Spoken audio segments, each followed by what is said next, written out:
You can save every day by shopping at Whole Foods Market. Seriously. Don't just go for the big sales. Walk the store and see the savings for yourself. In the seafood department, look for the yellow low price sign on Whole Foods Market Responsibly Farmed salmon. This fish is perfect for the grill. Buttery, fatty, yet lean, nice thick fillets. I'm getting hungry just thinking about it, and I know I can get it at a great price. There's so many ways to save at Whole Foods Market. Now you know.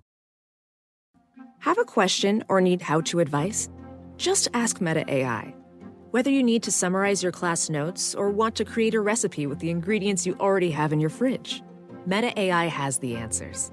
You can also research topics, explore interests, and so much more. It's the most advanced AI at your fingertips. Expand your world with Meta AI. Now on Instagram, WhatsApp, Facebook, and Messenger.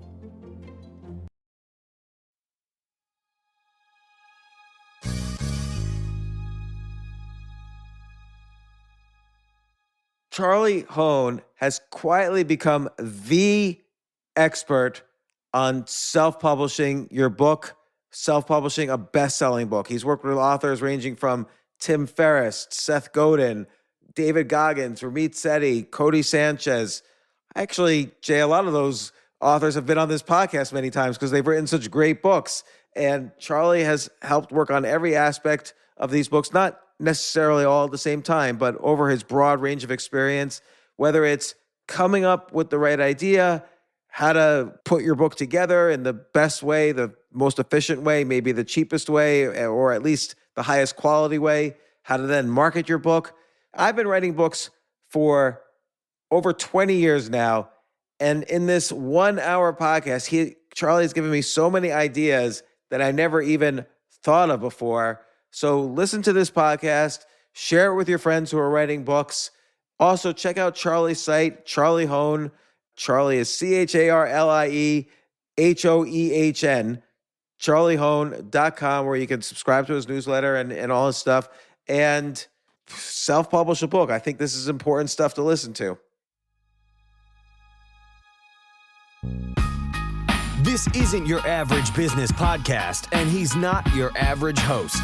This is the James Altucher Show.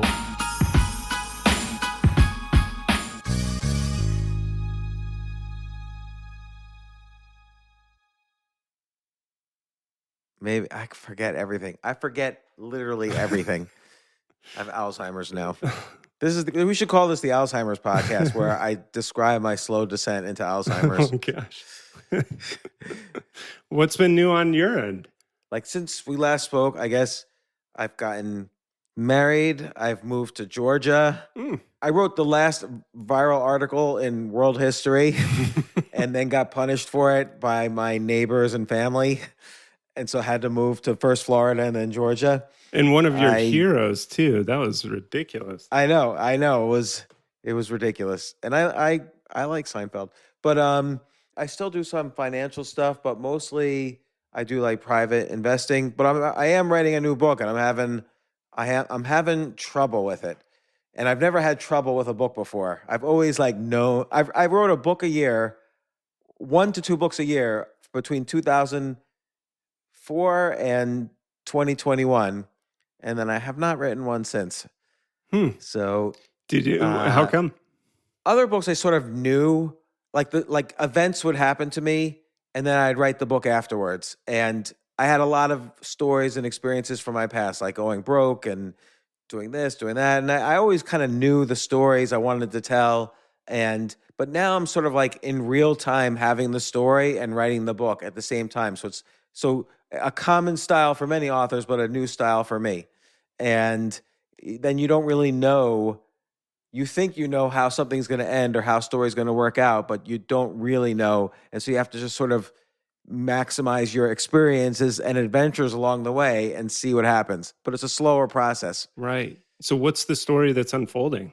At first, it kind of had a self-help angle, and which is that as one gets older, you still can find much meaning in life, not by,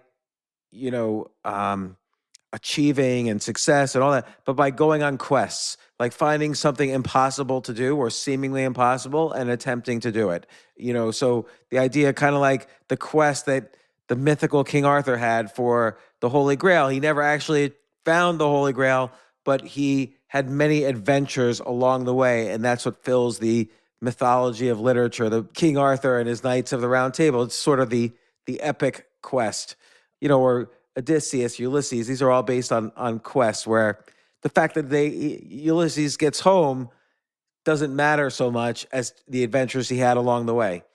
And so I went on this quest, which my listeners know about, but I went on this quest that's taken me on many, many adventures all around the world, which is, when I was younger, I was a strong chess master, and I wanted to see after a 25-year break where I did nothing relating to chess, I wanted to see if I could be as good as I was when I was younger. And along the way, I've had, not only, hung out with the world chess champion and flown all over the world, but I've had lessons from the world memory champion. I've talked to everybody about how the brain changes as you age and how competition and sports change your ability to be a killer changes. I've explored how young people learn languages because it's connected. And again, I've been all over the world many times and kind of achieved things in chess I never thought I would achieve. But I am not better than I was 25 years ago. And shocked. I don't know if that's going to change. Well, here's the thing. I feel like I know more, but I don't win more. Right. And I heard that's a common phenomenon. Like, I know a lot more because I've been taking lessons, I've been studying, I've been, but I am not winning more. I am not a killer. Mm. Do you think And that I don't has really to know do, why. Do you think that has to do with horsepower going on upstairs, when you were young versus now? It's just different? Yeah, it's totally different. The brain is people say, "Oh, you could do anything," and I've had a lot of good advice where well-meaning people would say, "You can do it. Don't say you can't do it," which is true. Self-talk has become a big part of this adventure as well. But the reality is the brain changes, the body changes, and this is more connected to chess than I would have thought possible. Like, you basically have to be an athlete that's the other thing too, is the world has changed. So people in general have gotten better and more kids have gotten involved. There wasn't really as many kids when I was playing before. The computer has gotten involved. The computer is better than humans now as opposed to when I last played. And that's had an effect on training in the game. And maybe the fact that I have more responsibilities has changed. I don't know. But then there's the question, not only can I still achieve this goal, but how does this change the book? I don't know the answer. And I'm still figuring that out. And you're on, because here's the thing about you, Charlie, that I've always admired. You do things, but in what I would call a choose yourself style, you find your own way to basically recreate industries so they fit you.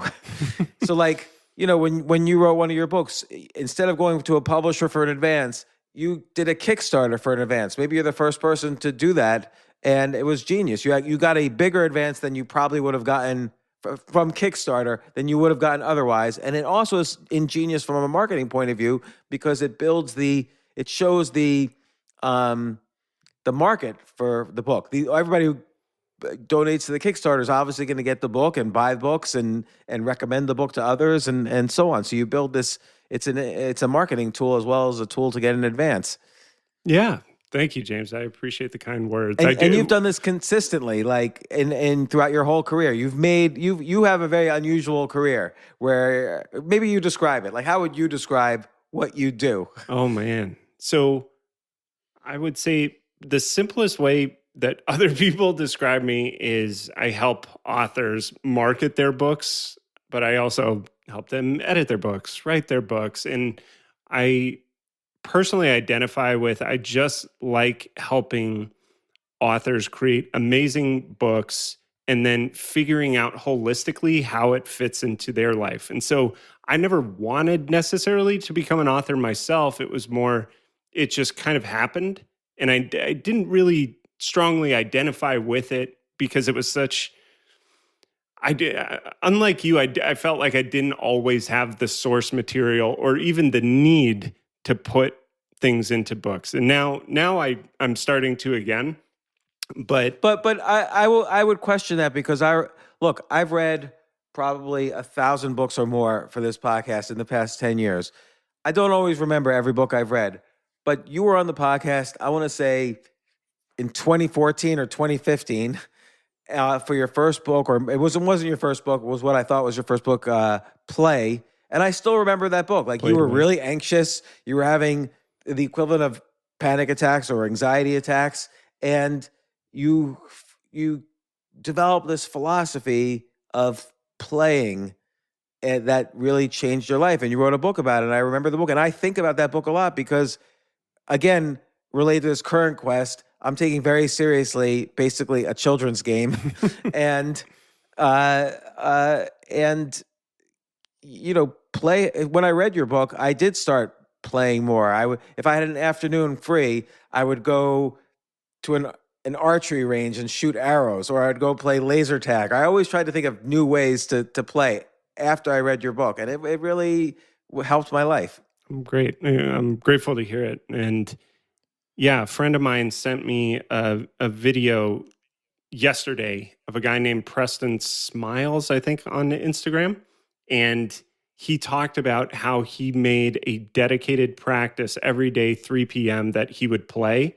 And he did it for a full year and said it was the best year he'd ever had relationship-wise, financially, et cetera. Like, he was like, everything was firing, because what I experienced as well is it trains your body that you're safe and in a state of like abundance and thriving, because you can't play if you're worried about your needs and your survival and all this stuff. So I think I just think it has a similar dynamic to meditation in a way, where it's just the act of sitting still and breathing, that you're just training your body like you're not in fight or flight mode right now. And I think play accomplishes the same. But both meditation and play, it's interesting you make the analogy, both meditation and play are safe ways to deal with the traumas of life. Mm-hmm. So when you play a game, whatever the game is, or a sport, you're experiencing, most games are metaphors for life. There's loss, there's trauma, there's bad decision, there's good decisions, there's the need to make quick decisions, there's sportsmanship or sore losers, good winners, teamwork, camaraderie, learning. So all of these things, and in meditation as well, you have thoughts that are constantly coming up, and it's a safe way to kind of recognize those thoughts are not harming you at the moment, and you put them aside. And it's similar thinking to how one does when winning in a game. And so it's an interesting analogy. But why did Preston Smiles stop playing after that year? I don't think he did. I still think he does. And yeah, it's one of... And what would he play? I think he tried a number of things. He would go skateboarding. I'm promoting his stuff because I loved it. It was, he called it a joy alarm, where at 3 p.m. he would just, no matter what state he was in, he would enact basically that he was in a purely playful, joyful state, to train his body that, hey, I can just choose this emotion at any time. For me, I had to do, I don't know, it was like a month or two of both playing catch instead of having coffee meetings, right? And or like going on walks instead of sitting still and drinking stimulants. And then I was doing home run derby and improv comedy lessons. And oh, that's great. Improv was, to me, the remembering of what it's like to be a kid, where if you play with a 4-year-old and you hand them something and you're like, here's a gift, and or you don't hand them anything, I'm sorry, but you're like, here's a gift, they'll instinctively take it and be like, oh, thank you so much. And they'll do something with that invisible object. And so improv really pointed out the programs that I was operating with as an adult in my mind of, everything's serious, everything is results oriented, everything is like perfect, right? Like, don't share your cracks, your vulnerabilities, like be strong. And improv forced me to let that go and to make mistakes. And the most important thing I felt it taught me was when I made mistakes, it often resulted in a better thing than I could have possibly planned. It was like, and it's similar with trauma and looking back on life, right? Is when you look back at these bad things that happened to you, often it led to some superpower or some essential thing later on in your life that actually was helpful in your spiritual refinement in some way. At least for me, that's been what it's been. Completely. Like, there's no such thing as wisdom without experience.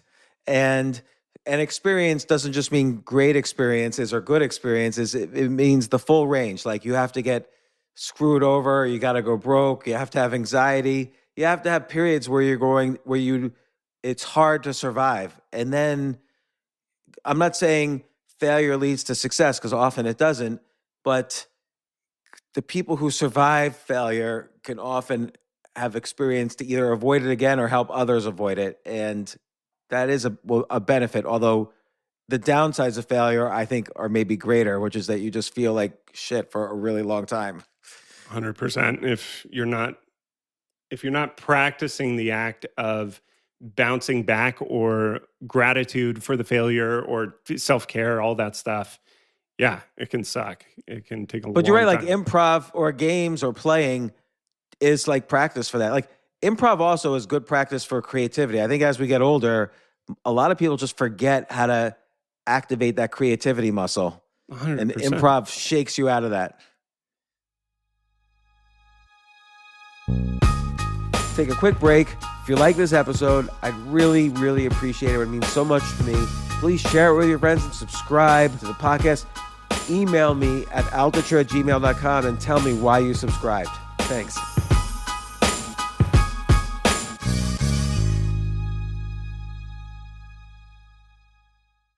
Oh my gosh, this is my favorite sponsor because, as some of you might know, I lived for about 3 years in just Airbnbs. I didn't want to own. I didn't even want to rent. So I just started staying in Airbnbs. And yet I didn't have to deal with any kind of maintenance. I didn't have to deal with anything really. I had like plates, towels, furniture, TVs, cable TV. I didn't have to deal with any of all the stuff that people have to deal with when they start renting. So I loved staying in Airbnbs. I did it for about 3 years, or almost about 3 years. Whenever I stay in an Airbnb, I think this is such a great idea for people who own a home. Whenever they travel, you can make money while you're not using your place. Your home might be worth more than you think. Find out how much at airbnb.com/host.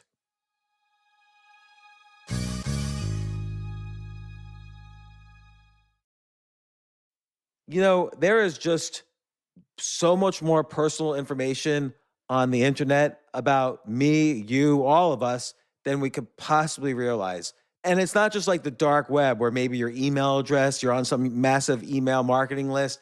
So I am so glad I found a site like Delete Me that actually removes your name and information from hundreds, maybe even thousands of websites.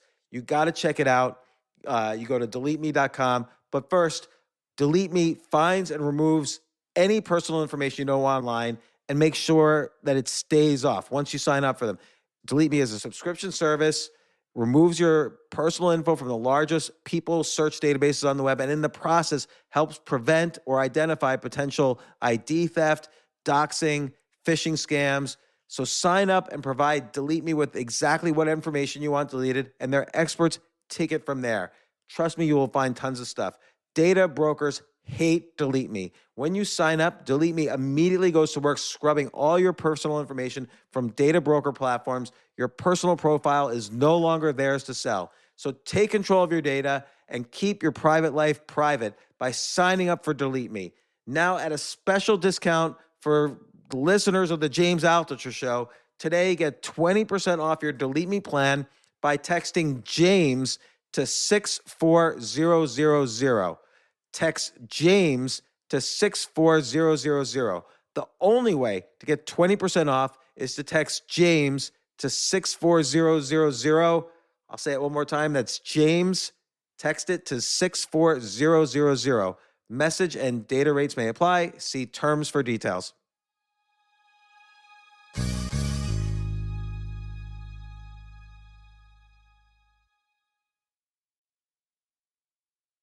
I was just talking about you the other day, actually, with the idea sex, doing the 10 ideas a day. And I was talking about it in the context of somebody you likely know, Jesse Cole, the owner of the Savannah Bananas. They're one of I just read about them today. What is up with them? They're awesome, man. I met Jesse years ago when he was just starting to really get momentum with Savannah Bananas. Is one of the most popular sports teams in the world now. Millions and millions and millions of followers. What is it? So I only read it about them this morning.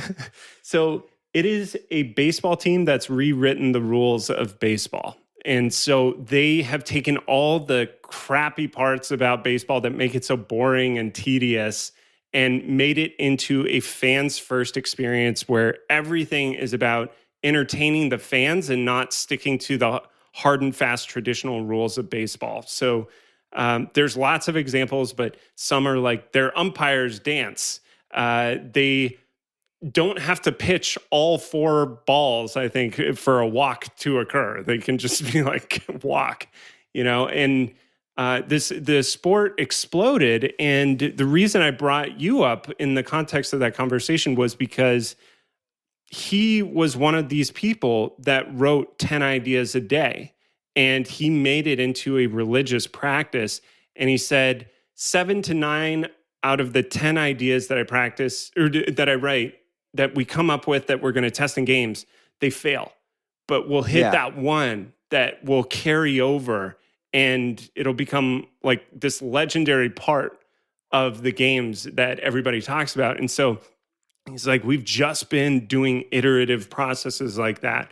And so, everything boils down to that idea. And so coming back to improv being, it is the vehicle for creativity, because the number of times I've been in meetings where it's like, okay, guys, we're collectively brainstorming and coming up with ideas. And then somebody will say an idea and another person will be like, that'll never work.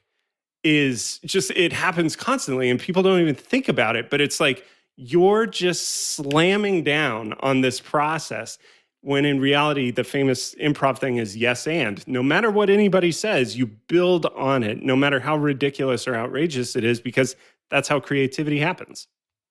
Yeah, because think about it, and this goes back to your one stage in your book publishing journey. What book was it where you did the Kickstarter and you raised $35,000 in lieu of going to a publisher and getting it in advance? It was called Play for a Living. And it was an art book, a coffee table book that I did with 50 artists around the world. I don't think I ever got that book. Oh man, I'll have to send you a copy. And so probably the first thought is, I'd like someone to give me a larger than average amount of money for me to do this book.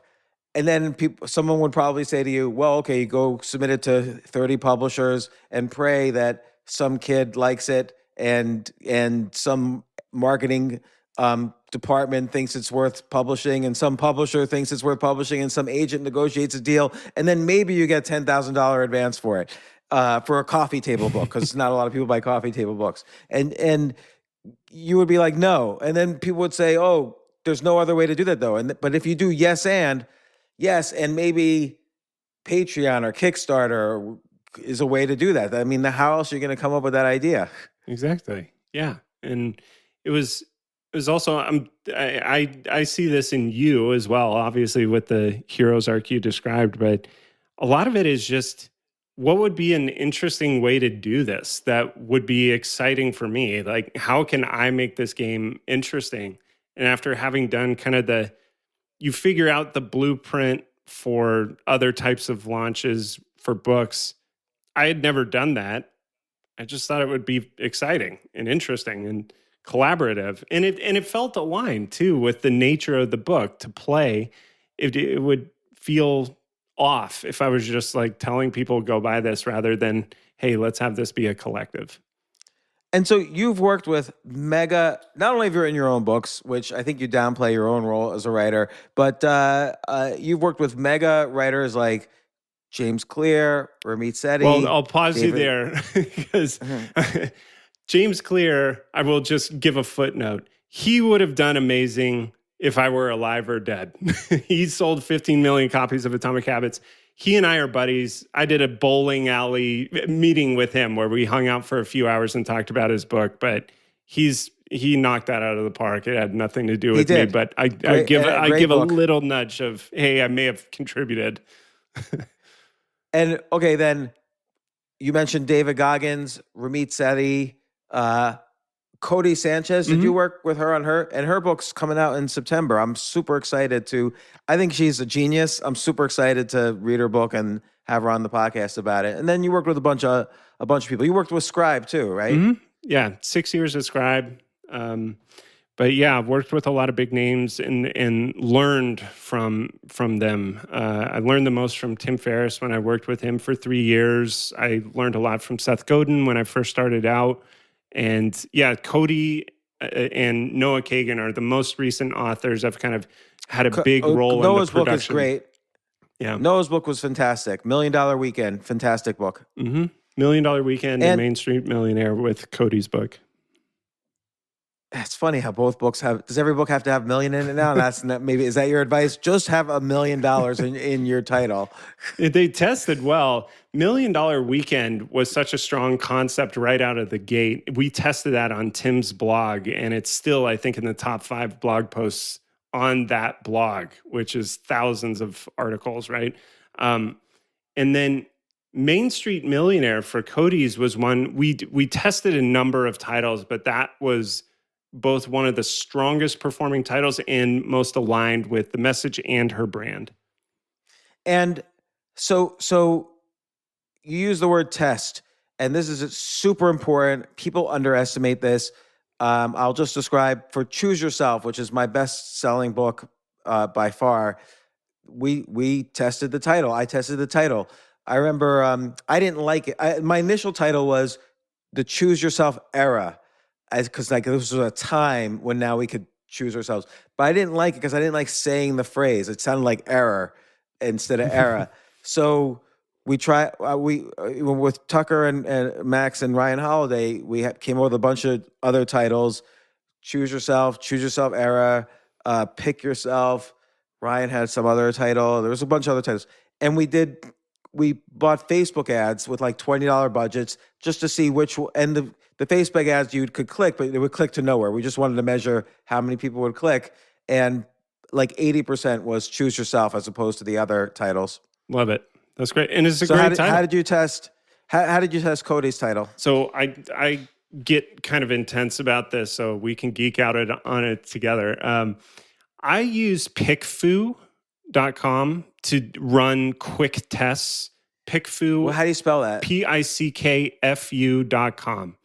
And people will argue that, hey, this isn't a perfect solution, but it's fast and it's pretty it correlates very strongly with methods that you just mentioned, right? Of running Facebook ads, running Google ads to test titles. This gives you very, very efficient, quick results where you can A/B test or test multiple titles.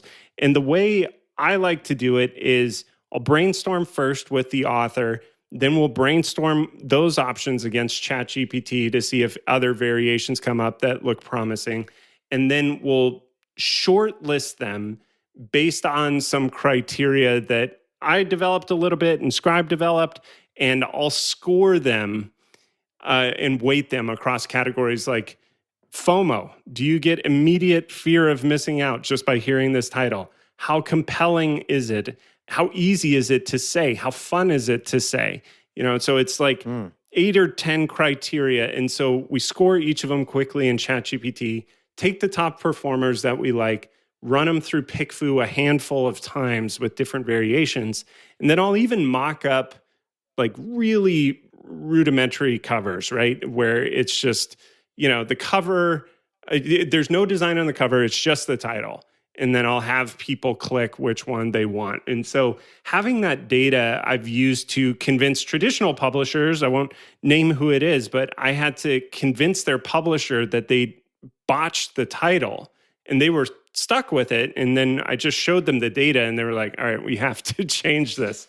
So I think title's arguably the most important marketing decision you can make, because if you can't say it out loud with confidence, if it sounds foolish to say, to your point, my working title for Play It Away was How I Cured My Anxiety. And that was based off of a blog post that I wrote that went viral. And that's why I wrote that book. I tested, the material, a lot of people want this. But How I Cured My Anxiety sounds terrible to somebody. Hey, you should read this book. It's called How I Cured My Anxiety. It's almost an insult to the person, right? They feel kind of on the defensive. So Play It Away. No, I think there's probably better variations of this, right? But it performed better than that because of that reason. And, you bring up an important point. So a lot of people with anxiety might see a book, How Do I Cure My Anxiety, and say, oh, I have to buy that. But the most important ways that books really spread is through word of mouth. So someone says, oh, I've read this amazing book you have to read, How I Cured My Anxiety. But to your point, it's not going to spread that way because it's an embarrassing, oh, great, thank you so much, I'm going to read it. People don't necessarily want to identify themselves as anxious. I mean, I have no problem with it. You have no problem with it, but a lot of people do. So you have to have a book that, you got to read $1 Million Weekend. That's fun. It's curious. It's kind of a pattern disrupt in that, it's not really a way to make $1 million from scratch in a weekend, but okay, what's his formula here that he's going to get there? And that fear of missing out phrase is interesting. Like, I guess with $1 Million Weekend, if everybody was making $1 million in a weekend, I could see one would have a fear of missing out. Right. So yeah. Well, the other ones that it scored against is like, does it have a tight contrast? Does it evoke questions? Does it kind of give you that head tilt? Feels novel, right? So $1 Million, one concept, Weekend is another. These do not tend to clash with each other. Like 4 Hour Work Week is like that. Right. Which, by the way, the 4 Hour Work Week in my scoring criteria, I've tested hundreds of titles in it. 4 Hour Work Week is the strongest title. Number one. Wow. Yeah. Wow. And he had a different title initially. Yeah. Drug Dealing for Fun and Profit. He had a number of other ideas that didn't test anywhere near as well. But 4 Hour Work Week was, I think, at least double the runner-up. Similar to Choose Yourself. What I think was, what I think was interesting with Choose Yourself is that a lot of people hated the concept because they thought it might be selfish.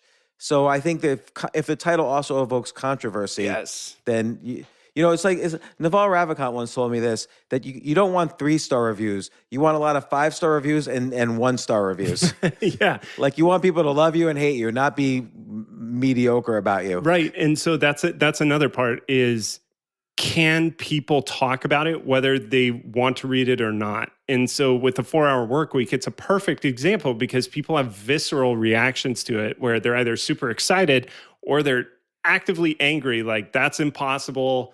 This guy's a scam artist. That's like they are already emotionally worked up. So does it evoke an emotional response is a really good indicator of a good title.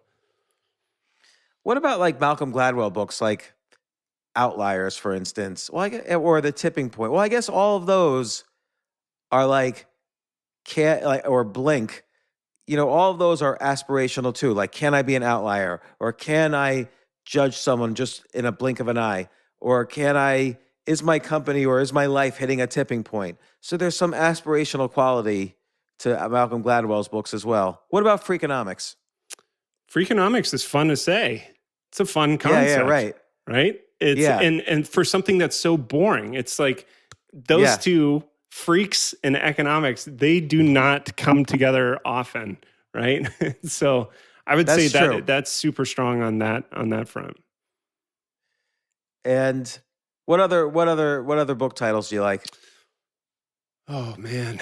Atomic Habits. Yeah, Feels like a boring book title though. I don't know. It's solid. It's not it's solid. amazing, but it's strong, right? And so like in the habits area, maybe I like Charles Duhigg's title, The Power of Habit, better. Yeah, that actually performed better. And both of those books, by the way, have sold almost like it's in the grand scheme of things, it's not that significant of a difference in how many copies they've sold. They both sold incredibly well. And so you brought up Malcolm Gladwell's titles. Those are real punchy titles that they almost contain the story. They almost beg the story from the title alone, right? And so, it's funny you say that. Like, so Nassim Taleb, I love his titles. And in my last book, I even have a chapter. Basically, you don't have to read Nassim Taleb's books. You just have to read the title right. Because he does the same thing. Like Anti-Fragile, you could understand the concept of the whole book, which is a very creative book. You could understand the whole concept and even enact it in your life just by really thinking about the title. Or The Black Swan or Fooled by Randomness. Like, these are all, the story is contained, the concept is contained completely in the title. Mm-hmm. Yeah, I mean, it's almost like a good title practically gives away precisely the transformation that you're going for or the understanding that you're trying to harness into your life.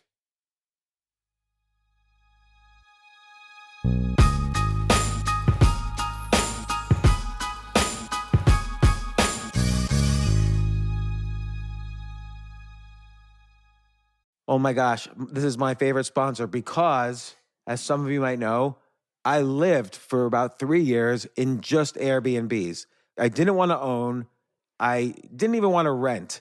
So I just started staying in Airbnbs. And yet I didn't have to deal with any kind of maintenance. I didn't have to deal with anything really. I had like plates, towels, furniture, TVs, cable TV. I didn't have to deal with any of all the stuff that people have to deal with when they start renting. So I loved staying in Airbnbs. I did it for about 3 years, or almost about 3 years. Whenever I stay in an Airbnb, I think this is such a great idea for people who own a home. Whenever they travel, you can make money while you're not using your place. Your home might be worth more than you think.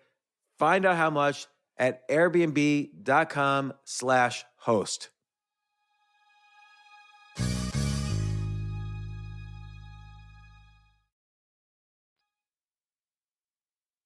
So I'm trying to think of books I've written that didn't do as well as I expected. Well, Skip the Line, my last book, it did well, but not as well as I expected. And the title maybe is a little boring. It's a little too easy somehow. It doesn't really challenge you. Yeah. So give me a second. I'm going to actually look up all the criteria so we have it, and I'll try and run it through my books ratings system so Skip the Line was one.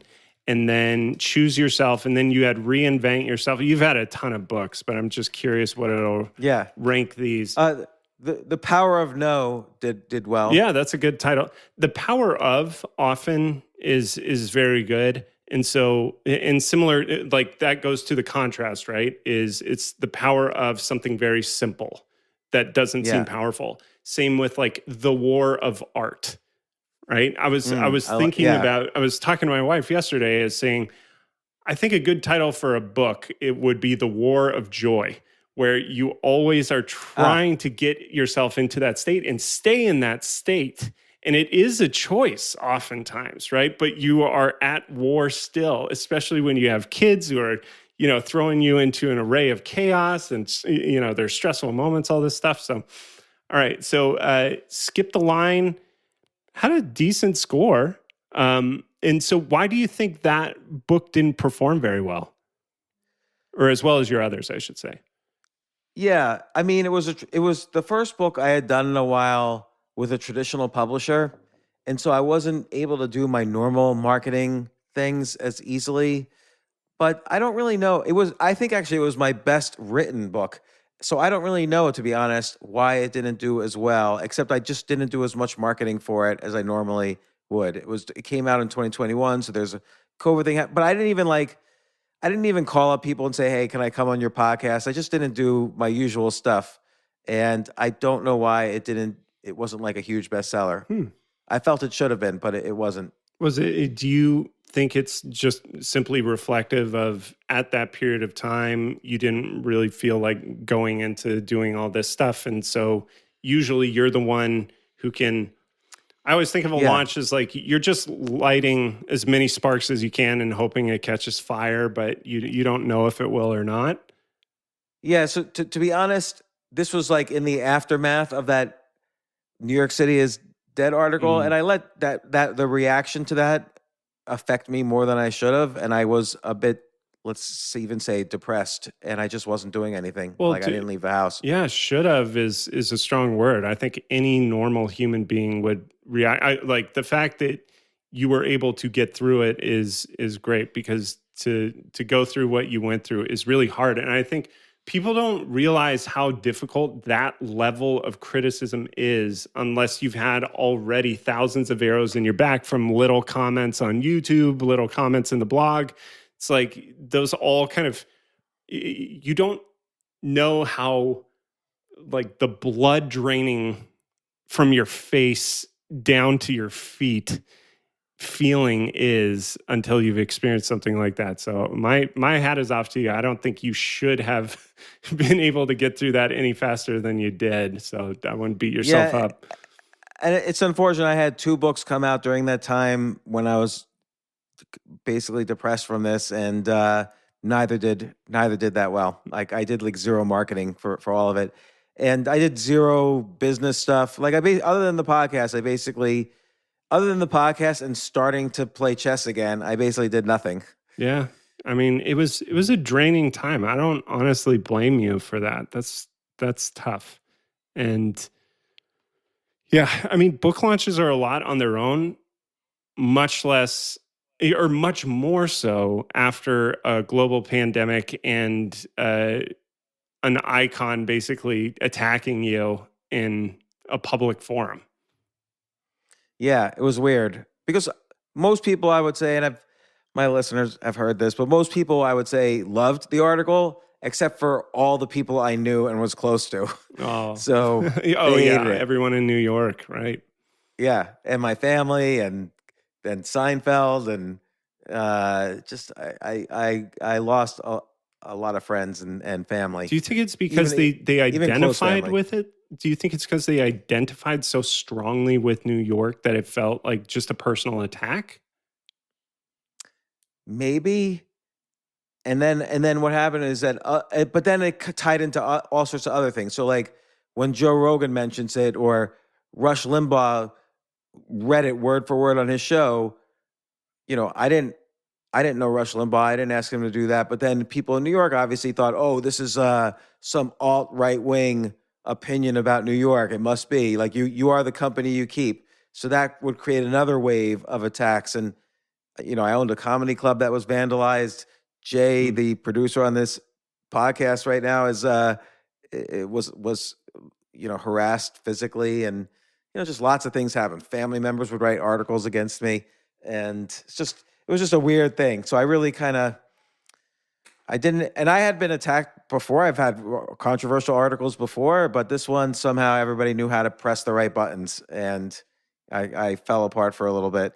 I get it, man. Yeah, I've had heroes of mine dissect my stuff as well and poke flaws in it and kind of question me or my character, and which is hurtful because you try and do things with an intention behind them of balancing, hey, I'm trying to be helpful or to state my truth, and at the same time balancing what you know about, will this get any attention whatsoever, or will it just be completely lost? And so I remember the feeling of terror I had after the Vegas shooting, where I wrote an article about why men keep doing this. Basically, it was something to that effect. And that article went viral very quickly. And I was terrified of the reaction to it, which was by and large positive, but the negative ones were frightening, right? And so you only really hear the most from the negative ones because everyone else is a normal human being and goes on with their lives. Whereas the negative ones, they sort of get attention from how negative they are. Right. And that's how our brains are hardwired too, is to look for the threat and to look for the attack. And so that's why everybody only remembers their 1-star ratings and not their 100 5-star ratings. It's like, you only remember the attack. And so I don't know. I've gained an appreciation for not coming down on people and trying to offer some level of constructive criticism, because it takes a lot of courage to put yourself out there like that and make a bold statement that is a potentially painful truth. And I think probably if you'd said that at any other point, like that people weren't hypersensitive to the realities of the global pandemic, I think it was a timing thing. It was a zeitgeist. Yeah, which is why I wrote it, really. Like there was issues in a time of global emergency. There was issues that New York wasn't tending to. But anyway, I don't want to. Sure. I've talked about this article a lot, but I do think that's why those books, I just didn't put any love and attention. I had already written them, but then they had to come out. It takes a year for books to come out, and that's the benefit of self-publishing, really, too, is that you have an idea you're excited about, you write the book in a state of excitement, and you literally can publish the book still in a state of excitement, as opposed to waiting for a year and then like other things are going on in your life and, this book, I wrote this a year ago. I'm not that interested anymore in marketing it. So that's so true. That is so true. And that's a huge benefit of self-publishing. I don't really know what the benefit is anymore of traditional publishing, other than that feeling that, they like me. Yeah, I talked with Nat Eliason recently, and he's coming on the podcast of the crypto book. He'll be a great guest for you. You guys will have a lot to talk about. But he had a nice kind of filter for it, which is if you can't get at least $100,000 from a publisher, just self-publish. That's absolutely right, because then the publisher's not committed either. To marketing the book. Exactly. And it's like, it's also not going to make that much of a dent in your life. And the costs of self-publishing professionally used to be exorbitant. I believe they've fallen considerably if you know what you're doing. That's the challenge, or that's another challenge in and of itself. But yeah, I largely agree with you about publishers, and I like them. I like the people, but I have just seen over and over that there's just not that significant of a value exchange. And I know that folks like some of the authors we've mentioned, right? Ryan Holiday, James Clear, Tim Ferriss, they would probably argue there's lots of benefits, right? Potentially their legal team defending you. But I don't know. I'm largely on your side. I think most people should self-publish and just do it as well as they can. Well, and it's interesting because you see, there was one phenomenon that I think still occurs. Like, let's say after James Clear wrote Atomic Habits and Charles Duhigg wrote The Power of Habit, and I think they were within a year or two of each other. Suddenly, everyone realized, the word people are more interested in habits than we thought. So there became like a little cottage industry of people self-publishing 60, 70-page books about habits. and there was like hundreds of them. And they would all do pretty well, actually. Oh, really? Like, so, yeah, there's a bunch of writers out there. They publish like a book a month on whatever they think is like the hot trend. Like maybe now, having the word millionaire in a book or million is going to be a trend. And so I've noticed that happens occasionally. Like there would be people write books like The 60-Second Habit or, Nuclear Atomic Habits or whatever. And so there's also this industry of self-publishing really fast. Like you don't even have to care about the book. You just publish like 100 books and some of them will do well and you make a living. Yep. Yeah, it is a strategy. And I know that that's a way that a lot of fiction authors have done it, where they look at, all right, what are the leaders in the categories? What are the overall trends? Can I create a book with a cover that screams, hey, we're one of you? And it's a very similar style. I haven't looked into that much from the nonfiction category because it's just like the volume seems like it's significantly lower. So I feel like there's less upside to doing it. But even more so, I don't know. I'm more fixated on can we offer something unique to this author that we're doing with this topic rather than just kind of a distillation and rehash. Have any of those books been noteworthy to you? No, zero. Yeah. Zero. Because zero noteworthy. Like it's what you're saying is you have to be an expert in the space, spend years, and not necessarily a credentialed expert, but an expert, like someone who has life experience that makes you an expert. Like Ramit Sethi, I Will Teach You to Be Rich. From his college days, he was giving people personal finance advice. Like that's just what he did. And then he had a successful newsletter doing it. So he had a lot of experience knowing what issues were important to people and knowing what advice worked. And he wrote a great book. And you have to have that kind of life dedication to it to write a book that stands out and becomes an iconic book in the category. All those other things are just money makers. So you're right. What you offer an author is that extra step of like, how do they turn it into something that people will read? Because there's a lot of there's nuance to writing a good book, but then there's nuance to getting people to read your book. And they're a different set of nuances. Yes. Yeah. And so to add to your point about Ramit, it's what Naval said, before you write a book, you have to become the book. And I think if you look at what Tim Ferriss did with the 4-Hour Work Week, he didn't claim necessarily to be the utmost expert in startups and entrepreneurship. He just came from a place of like, I had all these problems and this is how I fixed them. These were my recipes and how I did it. And so he could speak from such a place of authority. Tim's a genius, but he could speak from that strong place of authority. He didn't have to be brilliant. As long as you come from a place of like, I went through this, it was really hard for me, this is what helped me, that makes a great book. And that was what I did with Play It Away. I said up front, I'm not a healthcare practitioner. I'm not a doctor. I'm not an expert on this topic. All I know is what I got, what caused me to get here, and what helped me get out. And so when does someone, like, let's say someone wants to write a book, how do they start thinking about what topic can they be the Tim Ferriss of, the Charlie Hoehn of? I think that's the place to start is, can you write a book for your former self? I think is the easiest kind of thing you can say is, could I be a hero to my previous self if I'd written this book? And that's why I actually wrote Play It Away and Recession Proof Graduate in 2008.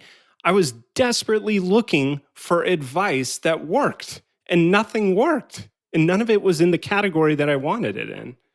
That is such a great way to think about it. Like, that's kind of like how I did Choose Yourself. Like, I wish I had read that before I spent 15 years begging people to choose me instead of me choosing myself. Yes. So what book can you write your former self where you the former self could become basically the hero if they follow the advice of your current self's book? Exactly. Yeah. And it's kind of the paradox of these books that sell millions of copies is they're actually written for one person or two people maybe, right? So the 4-Hour Work Week was written for two people. I Hope They Serve Beer in Hell was written to impress 4 friends on an email thread. Harry Potter was written to entertain J.K. Rowling exclusively. She wrote those to entertain herself. And obviously, the market comes in and affects things. But I think that's the strongest way to write a book. And the death of a great book is the person thinking during the production process, I'm going to change the world. This is a book for everybody. There is no such thing as a book for everybody. Right. And I think there are a lot of things can kill ideas, but like, let's say someone says, oh, everybody already knows this. It's useless for me to write a book. And so like, let's say everybody has unique experience. So let's say someone, and I'm just going to take, a topic I've seen a lot of people talk about. Motherhood is difficult, right? So being a mother is a hard thing, and everyone complains about their mothers anyway. So motherhood is a hard thing. So if someone loves being a mother, I can easily see them saying, I should write a book about being a mother, but oh no, no one's going to want to read this. Everybody's already written that or said something, or I'm no expert. So there's a lot of ways to talk yourself out of it. But if you write your experience, it's going to be a great book. 100%. Yeah, absolutely. And it's like, if you're worried about other people have already written this book, I mean, why do we listen to the national anthem?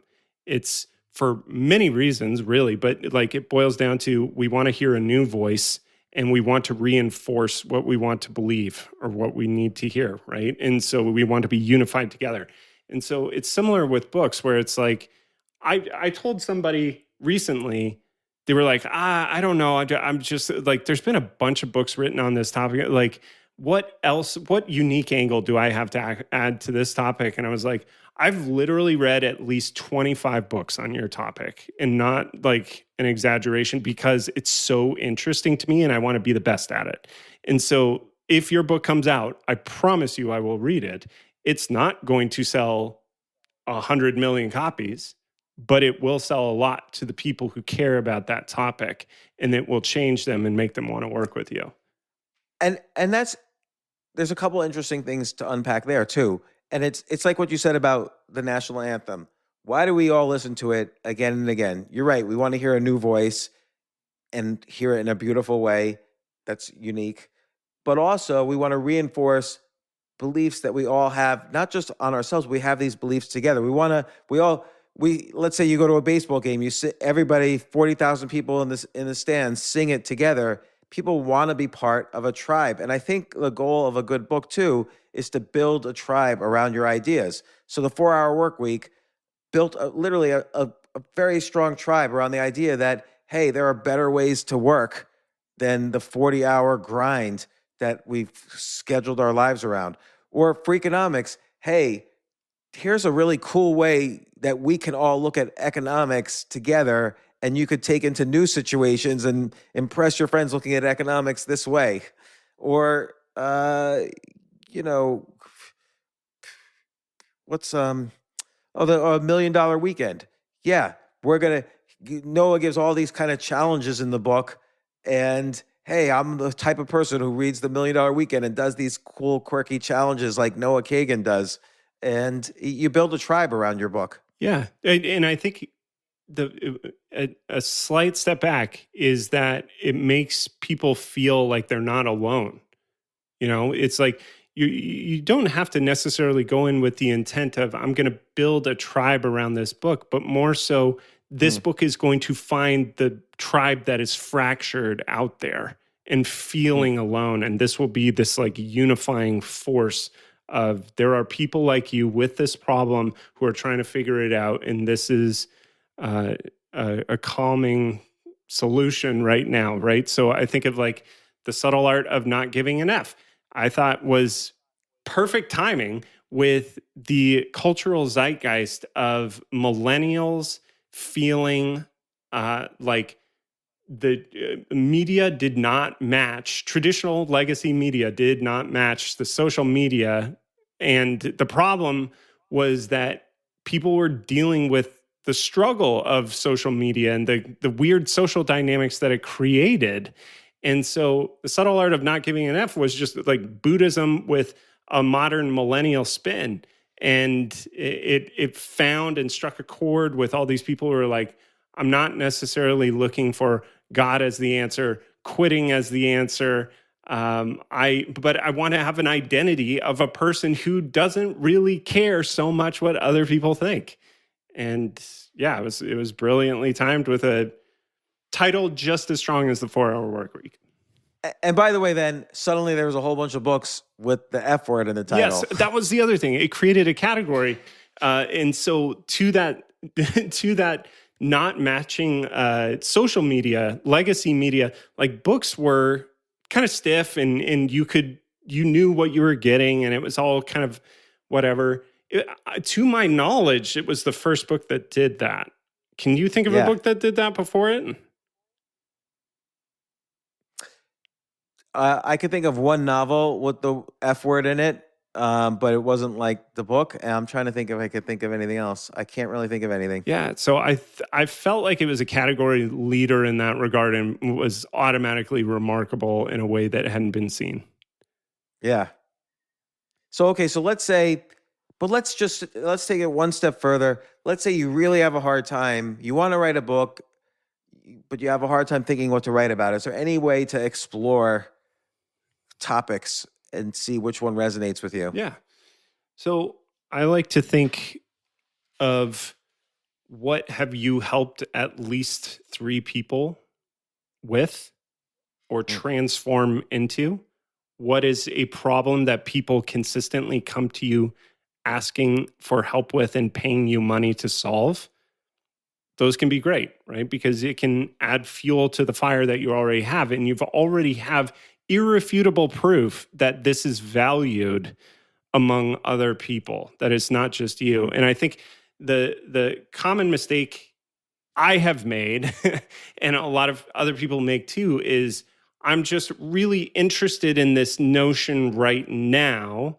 And I'm interested in a bunch of things. And I've done a bunch of different experiences. Maybe I should just pile everything into one book rather than what if you just had like one problem or one person that you were trying to help with one problem, get to that outcome, and you have one solid idea that gets them there. You can have multiple steps in the process, but like there's one core idea for this one person in this problem.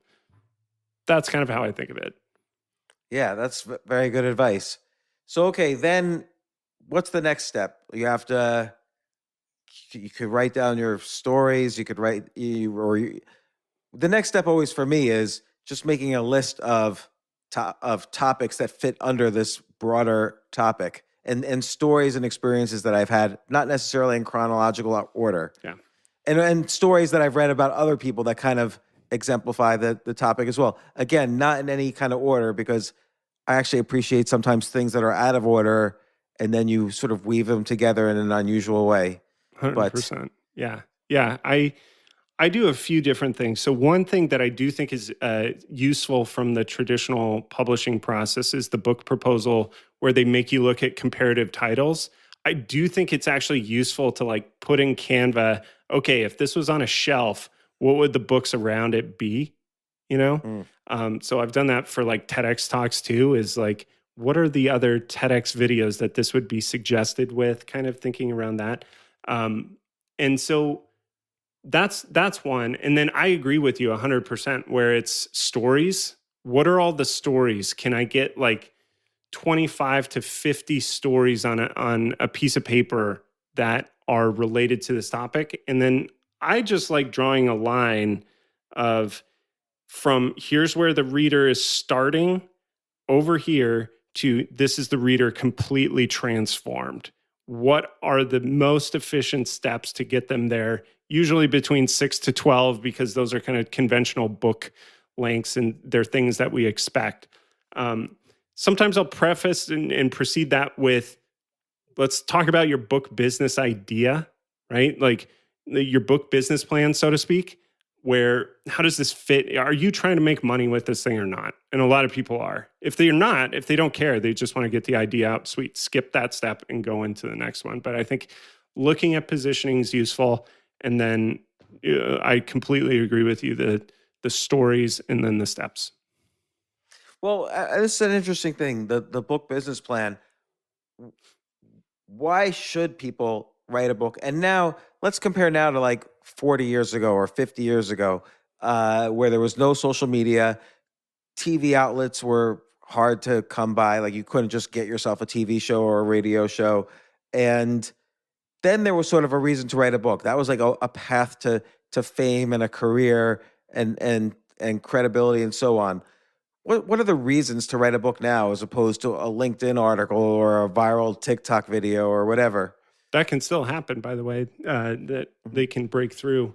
So books are magic, right? They're a product and they command your attention and respect, and they still have that authority to them, especially if they're done well. People immediately have an air of respect and honor for a good book. And people at this point are very much conditioned, I feel, to seek a book for important problems that can't be resolved through like a YouTube tutorial. So the reasons I see that work really well for authors to write a book is, do you want to raise your authority within your particular niche topic and your credibility, right? Do you want to have people automatically take you seriously? Just like a subtle thing that has made a huge difference in my life is it's kind of like, would you rather be at a networking event trying to introduce yourself cold, or would you rather come off stage after an hour keynote and everybody in there kind of like knows what you do and they're interested? One, you're rolling a ball uphill each time. The other one, it's like piece of cake. Everybody's coming to you. There's that dynamic with books where if somebody has seen your book and read it, especially, they come to you at a level of not just excitement to work with you, but like readiness. It's almost like if you have some type of business where it would be helpful for them to know your process, what it's like to work with you, what your values and beliefs are, it can make some of your best clients.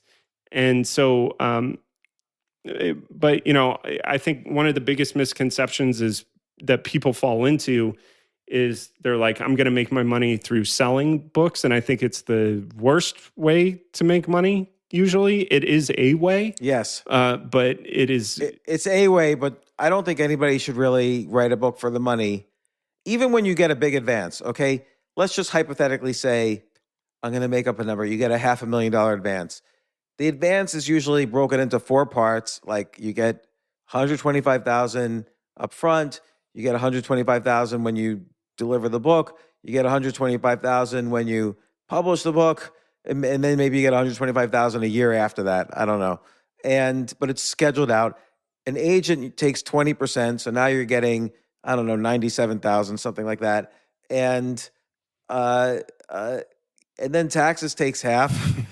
And so basically every couple of years you're getting $50,000, which is great, but it's not like even a $500,000 advance, which seems huge, is not a life-changing experience.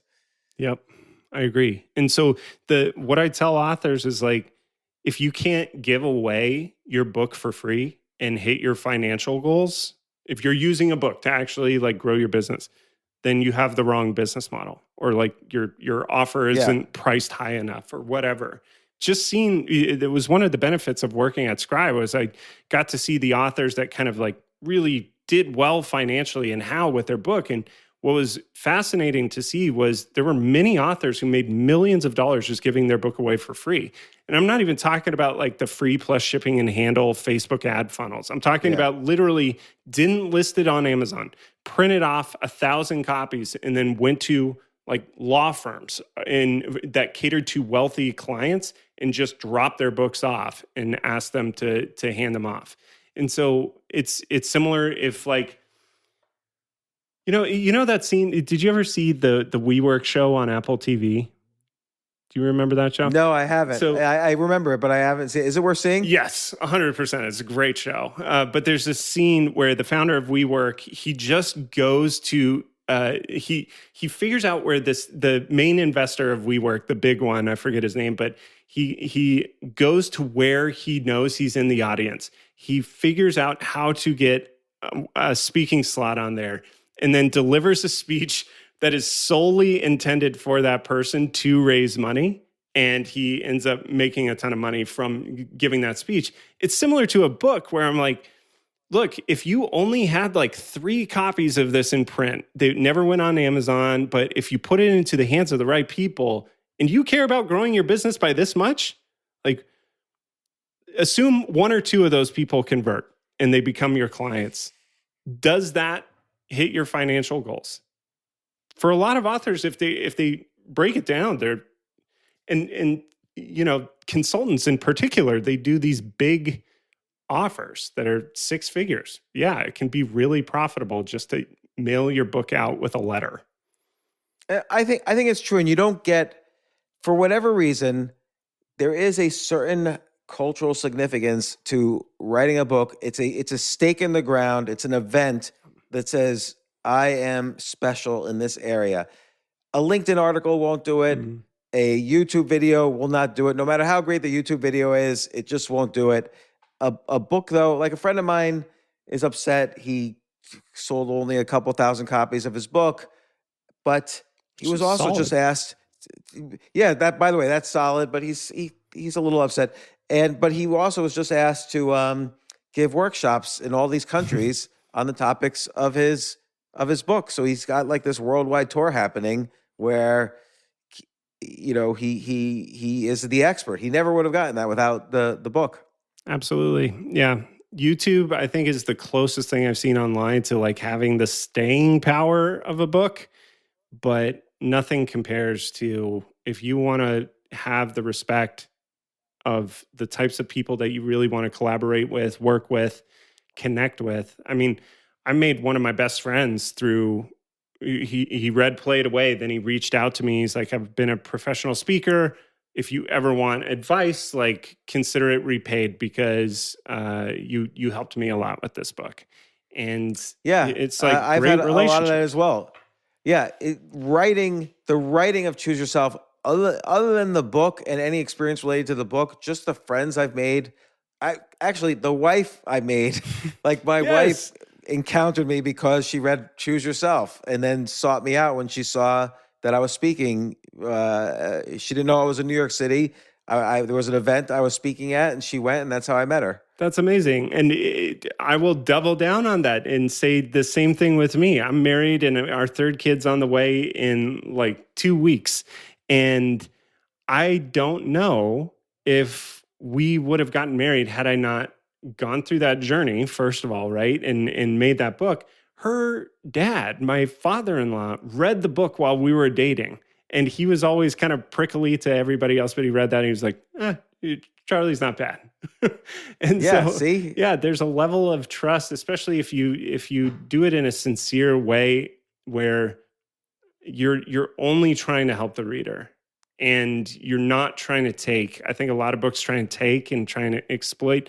But the irony of that, the paradox of that as well is like if you let go of that, you will get everything that you wanted if you just focus on helping.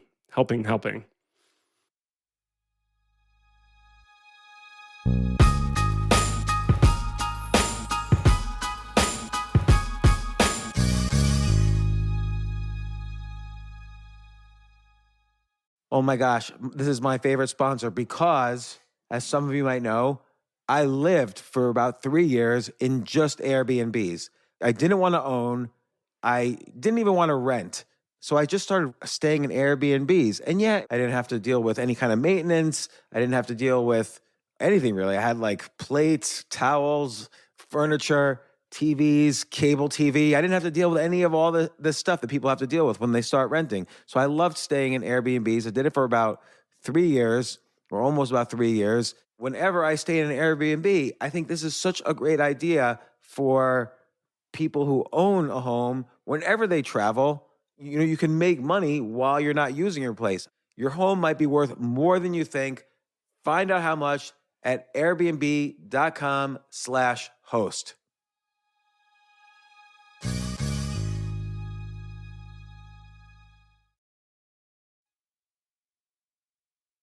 Now, what if the writer is not a writer? So Yes. a writer means you write a book or write a story, but also there's the other kind of writer, which is someone who develops the skills of writing. There's a lot. Everybody now thinks because they can publish every day something on a blog or whatever, everybody thinks they're a writer, but there's actually hard skills to write. You got to put in the hours and the time. You have to read a lot of books. You have to really study writing to be a good writer. Can you write a book without being a good writer? You know the answer to this question, but yes, you absolutely can. And some of the greatest books of all time have been spoken. And so we all have technology now that allows us to speak and have it instantly transcribed for cheap or free. And so it's something I require my authors who work with me to do now is to speak their first draft, because so many great writers Really? will say, you have to get that C+ first draft out. The first draft is shit. You know, Hemingway said it, Jordan Peterson said it. They all say it. But what I really admired was watching learning how Brene Brown did it, which she would rent an Airbnb, invite a bunch of her girlfriends to come drink wine and listen to her speak her book, her first draft of her book. And so you just get, if you're not a writer, you focus first on structure, like nail the table of contents. That's the foundation. Don't screw that up. That's an important part. But then give yourself chapter talking points. And as long as it meets kind of the general structure of chapters, which is you have a hook, you have a thesis, you have a body, which contains your stories and supporting content. And then you have the takeaways and a segue into the next chapter. If you can speak that in that order, you can get your first draft in 12 to 15 hours of speaking, right? And I like to say speak it to your target reader if you can too, because then it's like a comedian being on stage rather than, practicing in their apartment. It makes it more real. It opens up the dialogue at the end to, hey, that was really interesting. That was boring. I was confused. And so you're kind of testing the material as you're making it. But like the beauty of that is you can very likely speak 3,000 words an hour. And to get to a solid first draft, just get to 30 to 40,000 words. And you just do the math. And so the result of that is it's 8 times faster than typing. And I had to show an author recently because he went from I have an idea for a book to finished first draft in 39 days. And I had to be like, he was like, this is awesome. Let's keep going. I was like, hold on. You just ran a 1-minute mile. I have to show you the quality of yours, which took place over 39 days, versus the quality of a best-selling author's first draft, which took them years. And I think that's one of the biggest myths in writing books is that you have to do it in the way that we all have romanticized of sitting in front of a typewriter for months and grinding it out and hammering and being a tortured genius alone. I think it's totally wrong. I think the way that you produce books needs to be modernized and socialized so that it's a more rewarding and efficient process specifically for creating and writing the first draft. And then from there, if you're in editing mode, it gets fun. You can take your time, and that can be a longer process where you make it great. But you need clay on the table before you start shaping it. And yeah, and you're right. So the key is you cannot judge anything at all in that first draft. Correct. Yeah. And so many authors do that. And it's why it takes so long, because you're editing while you are typing, which is taking a road trip with the emergency brake on the whole time. It's super inefficient and it doesn't guarantee a better outcome. I've seen it over and over. And also you've obviously worked with the scribe method and you've worked with many authors. After that first draft, again, if you're not a writer with the skills of a writer, there's no shame in using a writer to help you write your book. 100%. Yeah. I think what I recommend is I kind of teach, here's how to self-edit. And you should do at least 2 to 3 passes of your book, kind of following these structures, like read it aloud. You can use Speechify to turn it into an audiobook that you can listen to if you want, but go through the act of self-editing. And then, there's literally zero shame in hiring an editor because books are team sports. Look in the acknowledgement section of any book. There's tons of people required to make it. And then I think, have you heard of helpthisbook.com? No. So it's a great site where you can use it to work with beta readers. So in the past, you had to use Google Docs and have everybody commenting on a Google Doc, and it was kind of sloppy.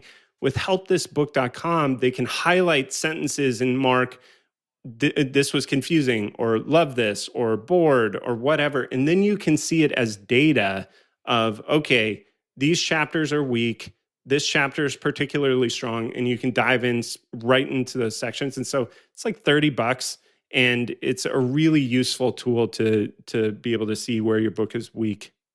And who are the beta readers? So this is the upsell, and this is an ad now to helpthisbook.com. I have no affiliation, but I think that they should have an upsell that pairs you with beta readers.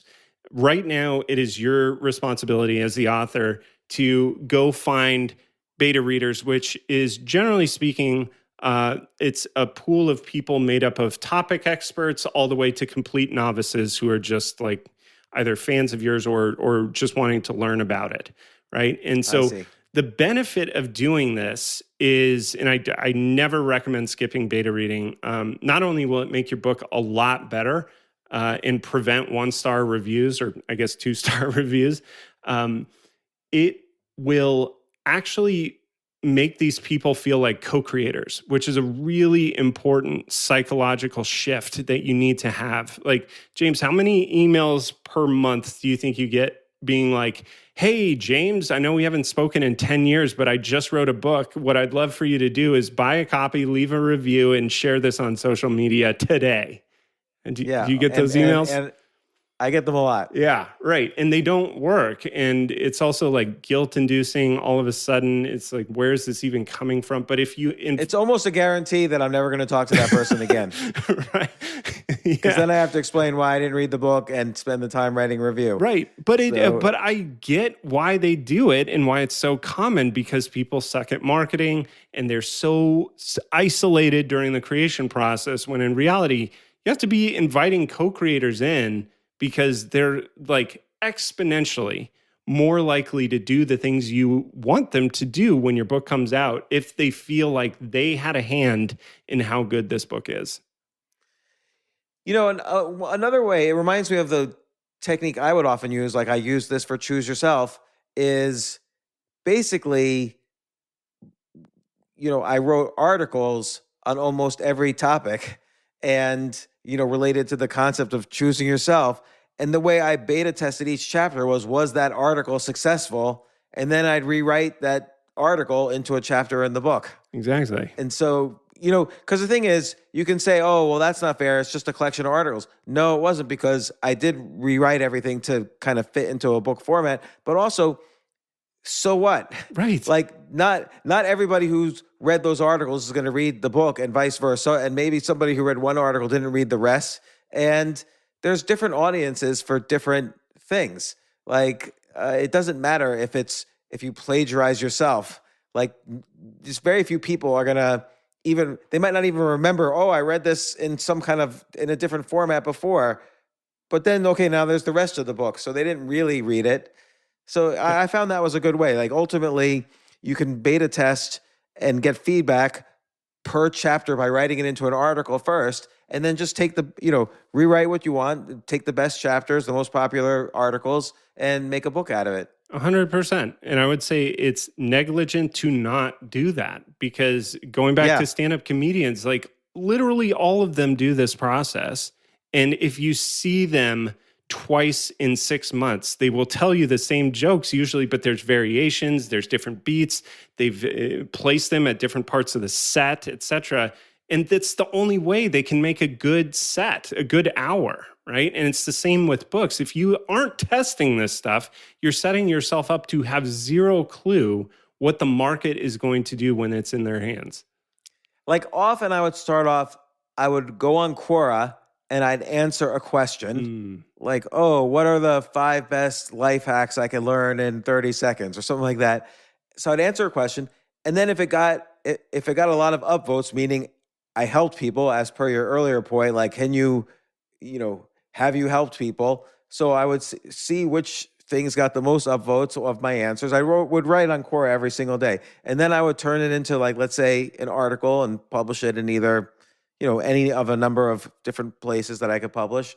And then if it was popular there, I'd rewrite. And that would be kind of my process to getting a chapter into a book. It's brilliant. Yeah. And so, like, that's perfect. And another similar thing is YouTube retention graphs, right? You're trying to create a book retention rate that's high, that doesn't have a steep drop off after the first page or the first chapter. You're trying to sustain them, right? And so, like, if you don't test this stuff on individual slivers of ideas, then the chapters, and then the book itself, you have no idea where that retention graph is going to be. And very likely, because a lot of authors just assume, I got to spend the first part giving them kind of the history of this topic or like catching them up on the theory behind it. It's like, that's the most boring stuff. And people are going to drop off immediately. You have to treat it like they're going to give up at any time. Neil Strauss talks about this, of like any sentence they could drop off. And I think part of this, if you develop the skills of a writer, part of that helps you avoid some of these issues. Like if you have a skill at knowing how to keep readers going, and it's a skill you developed over tens of thousands of pages of writing or whatever, then that's fine. But again, most people don't have that skill. So these are excellent techniques to kind of skip having that skill. Mm-hmm. Yep. And so once you write the book, and let's say you self-publish, by the way, people don't realize still that when you self-publishing doesn't mean you print up a bunch of your books and that you have them sitting in a warehouse. Like you just have to upload the document to Amazon and they print on demand for paperback books and so on. I will recommend you do Kindle, paperback, and at least audiobook, because those are the three different ways people audiobooks are more popular than paperbacks now. So you have to make an audiobook. You cannot skip that part of the process. But how do you now market the book? How do you suggest starting to market? Yes. So I'll add one more thing to your point. I think people get done with the book and they've spent some money and they're afraid to invest in the most important part of the book, which is the design, the cover. Yes. That is a good point. I see it a lot where it's like you wrote a good book, but you paid the internal designer at your company who specializes in something completely unrelated to book covers to design your cover on the cheap. Bad move. Like you should also, like Amazon provides these templates, but I'm sure you could tell just by looking at a book if it comes from an Amazon template. Like you can always tell a book that's not what I call professionally self-published. Yes. And professionally self-published means you have to hire not just a designer, but a book designer. Yes. And so the best place to look, by the way, is ineedabookcover.com. It was made by a traditional book cover designer named Zoe Norvell. It's a brilliant service. She just consolidated and made a directory of the best book cover designers in the world. So you can connect with Pete Garceau on there, who did Adam Grant's covers, James Clear's covers, and he'll charge you several $1,000s, but it'll be 100% worth the investment, especially if you have people who are really high-end clients. You do not want a bad cover. Oh my God, I'm actually looking at this site right now. I am definitely going to use designers from this site. Yeah. It's got my struggle on there. It's got some of my favorite novels on here, actually. Oh yeah. And the brilliant thing about it, and this is what I noticed in video editing too, is people with good ideas fail to communicate them to creatives because there's such an information gap between what you think is good and what they think is good, what you think is right, what they think is right, what you think is wrong and what they think is wrong. And if you can't clearly articulate these things visually, you are... I heard the CEO of a major publishing house say, sometimes it takes us 20 rounds to get the cover right. And I'm like, that's a broken process, man.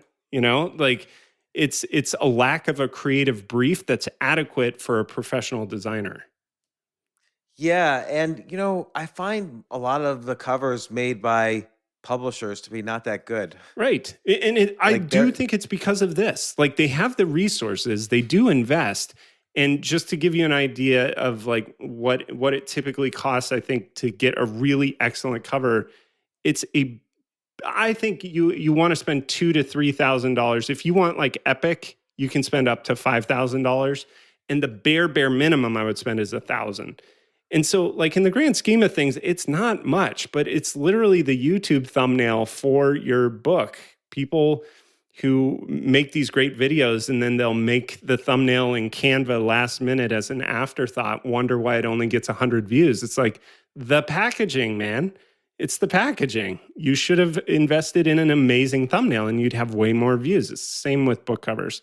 So anyway, that's kind of a rant, but I think self-published authors in particular neglect it to their detriment all the time. Yeah, I agree. Yeah.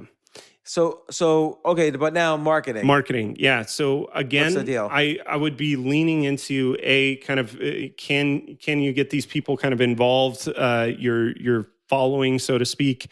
Are you having them vote on titles, covers, participating in surveys of like problems? And so once you're past all that, right?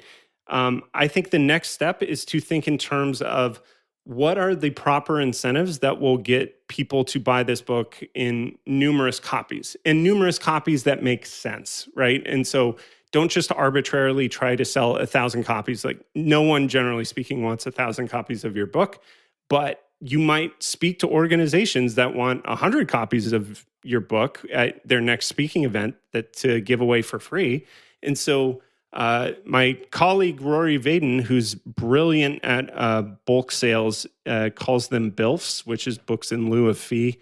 And so it's like Tucker used to say this all the time at Scribe. He said, no one wants to buy your book. They want to buy what your book gets them. And so people are already paying you money for the thing that your book promises to get them, most likely. So if you can tie these bulk sales into what people are already wanting to pay you money for, it makes it a lot easier. Is that clear? Does that make sense? No. So what's an example? An example would be you're a professional speaker. You get paid $15,000 to speak, and you say, hey, I'm running a promotion right now where you can book me for a full keynote, and as a bonus, you get to have 50 books or 100 books to give to all the people in your audience. Because you're self-published, it is cheap for you to buy those books at a couple bucks a copy on KDP. And so you just use the profits, part of the profits, to distribute and send out those books to them and give them as a gift.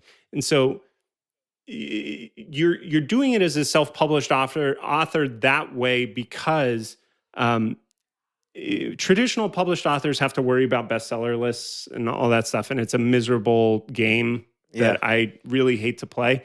But as a self-published author, you can think of your book as a seed where you're just trying to get it into people's hands. And so if you can just couple that with the purchases that are already taking place, you're in a good spot. So Ryan Holiday, he recently did this for his upcoming book. I think he did packages of buy one book, buy 5 books, or buy 125 books.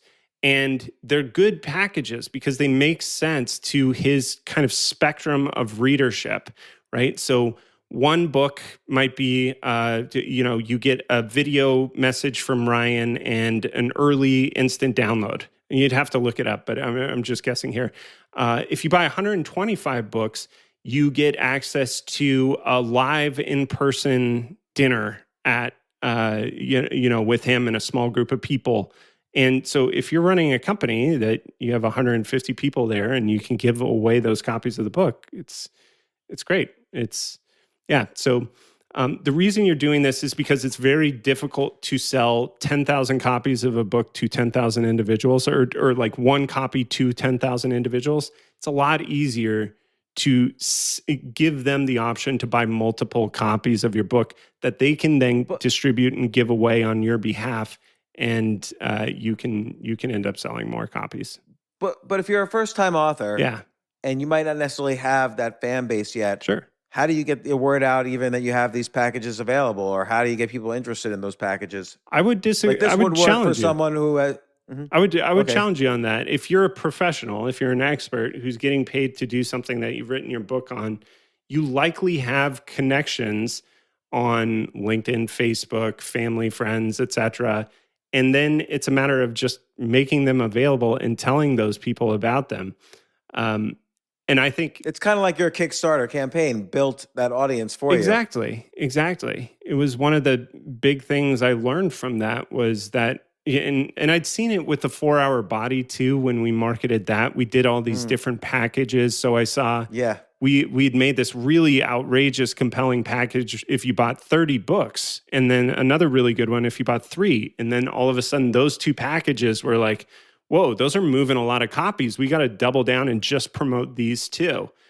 And so I think it's an easy way to move a lot of books and have people distribute on your behalf. But to your point, if you don't have a big following or an audience, I don't think it really matters. If you have people in your network that like know, like, and trust you, you likely have a lot more than you think. If you go through your contacts on email and social and your phone, you have more people who want to support you than you think.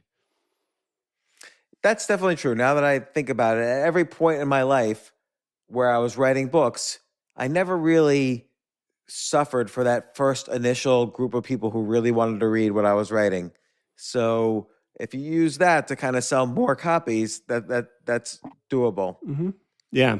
So I think that's the easiest way, and it gets your investment in the book back usually if you're offering kind of higher tier things. And so often people are surprised. It's just a matter of sending those emails, right? If I told you you can get all your money back and more before you've ever promoted before you launch the book officially on a publication date, you can get an ROI, be like, great, okay, that's going to require more than a dozen emails, maybe 2 dozen, right? Are you comfortable with that? Oh boy, I don't know, right? So it does require some element of work and communication, but it's worth it. People want to support you. The ones who don't, they can tap out. And so then what? Is there any kind of market? Like, do you recommend any kind of advertising? Oh man. So it totally depends, I think, on your overall goals and your budget, right? So with traditionally published authors, it makes sense to play the horrible game of climbing Mount Everest and trying to hit the New York Times bestseller list, right? Where you have to sell 15 to 20,000 copies depending on the time of year. But if you're self-published, what do you do next? I think it goes back again to what do you want the experience to be? And generally speaking, a template that I've seen that works for authors pretty consistently is deciding on what is going to be a compelling, fun thing I can do on my launch date that I could share as an experience with my audience for an hour, right? And so I've seen this at the like very, very high level, like Alex Hormozy doing his hour-long, I don't know if you saw for $100 million leads, he did this world-class presentation. I don't know how many people they had sign up, but he's a self-published author, and I know they sold, I'm pretty confident they sold over 100,000 copies of that book just from that launch day alone. Wow. And they offered 1 book, 3 book, 10 books.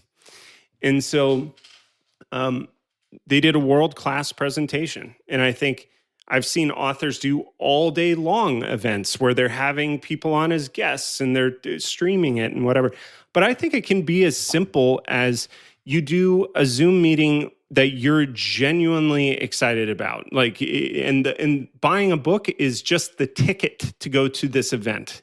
And so if you can give a great presentation on your topic that can really help people who are interested and care about it, and then at the end, you make the offer to, hey, if you buy the book, you can do these things. I'm only doing it for this week. Thank you so much. And then follow it up with a series of emails. Generally speaking, you'll do pretty well. And so like the average nonfiction author sells less than 1,000 copies over the entire life cycle of their book. So 20 years goes by and they've only sold like 700 copies, right? But they don't really do things to give it a chance at the beginning. They don't really take a stand and be like, it's my moral obligation to sell this to people because I believed in it so much that I worked on it for a full year, giving it my all. And you're just going to like hope that people just discover this thing and believe in the message as much as you. It's literally such a huge barrier to that. And so like Hal Elrod is a great example of an author who beat the drum of his own message for years and ended up he's sold over 3 million copies now. But that first year he did it full time, 200 plus podcasts and sold 13,000 copies, I think, which is incredible for a self-published author, but also a far cry from 1 million, you know? So it is a matter, I think, of how much do you really believe in this? Like, if this actually saved your life and improved it so drastically and you know it works with others, why wouldn't you be your biggest fan? Yeah, and Hal's a great example where he really worked hard building a whole community around his book and around everybody who reads the book, helping other people, also who read the book. Yeah, and you're going to love this if you didn't know it already. This is my favorite example of a self-published author doing something really smart. Hal continued the process of improving the book after it was published. And so every 3, 2, and 1-star review, he would take it in, go back to the manuscript, and fix that. And that's genius, great. Right? And you can't do that with traditionally published. It's set in stone. You're done. You might get a chance on your 10-year anniversary to update it, but good luck, buddy, right? Self-published, you can do that. And so what I love about that is he treated it basically like software. Like, let's get in, fix the bugs, and then release a new update. I didn't know he did that. That's a great idea. And that's the first time I've ever heard of anyone doing that. That is a really great idea. I also like how he almost franchised the book. Like, he would then get other authors who are experts in their field. Oh, the Miracle Morning for Entrepreneur. I even wrote a foreword for the Miracle Morning for Writers. Like, he, kept on going with franchising the book. It was just really genius. I love that.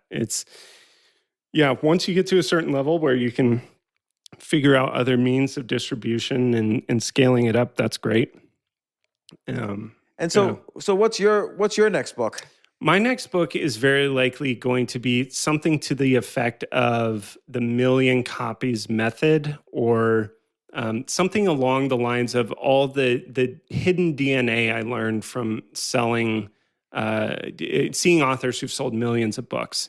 And so I gave like a 2-minute talk on this at a conference, and just to test the idea, and it went really well. And the talk was effectively, I held up 2 books. I said, these 2 books are on the exact same topic, written by credible experts with big online followings who hit the New York Times bestseller list when they came out, and they promoted it on podcasts and traditional media and everything. This one sold 200,000 copies, which is amazing. And this one sold 15 million copies. And it was Tiny Habits by BJ Fogg and Atomic Habits by James Clear. And so I just talked about, and I have respect for both of those guys. I'm not trying to rain on BJ. Both books, great books. Yeah, they're both great books. But when you actually sit down and lay out, there really is kind of a hidden DNA to these books that you don't notice until you study them. And a lot of the best-selling authors that I've worked with study the structure of books, and they study the user experience of books. And if you're not deeply familiar with those, it can be hard to write a book that reaches a lot of people. And also, I looked at authors who've sold 100 million copies of their books. The average number, what do you think of number of books they published and the median number of books they published? Someone who sold 100 million copies of their books? Mm-hmm.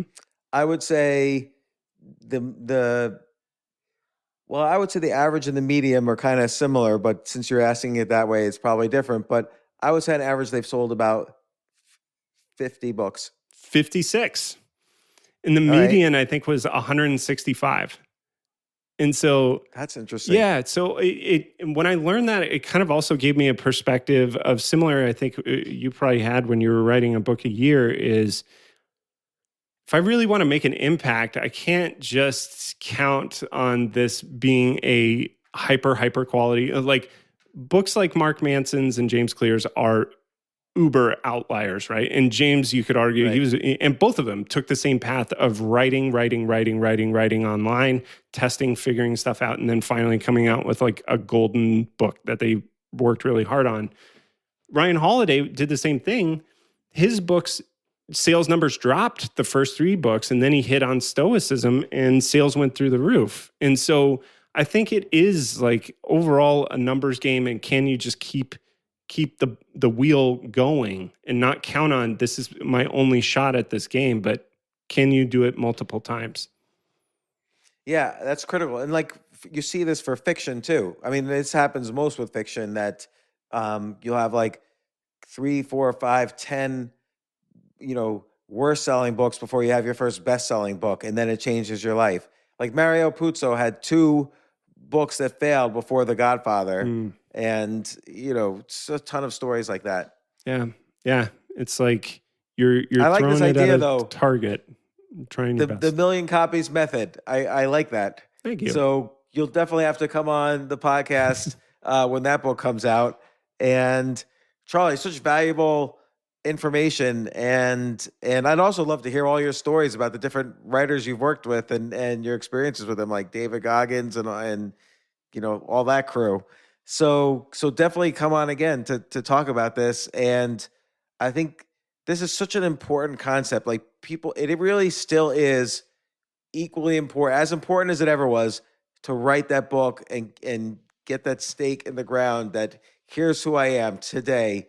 This is the book about it, and make it as good as possible. So this is really valuable. Thank you, James. And I'm looking forward to when your book comes out as well. And me too. I'm looking forward to figuring out how to finish it. You're doing the high wire act, which I always admire. Any creative act is a vulnerable one, right? But you're doing something new. And so I'm fascinated to hear how, have you decided on the finale, the ending, or is it still in the works? No, I haven't at all. And that's unusual for me. So this is a very new type of book for me. After writing like 24 books, this is like a new experience. Awesome. So, and I'm enjoying that aspect of it because the writing can go in any direction. And I know I have to tie it all together. So it'll be interesting. Oh, so well, I'm excited for you, man. Thanks so much for having me, James. It's always a pleasure. Yeah. Thank you, Charlie.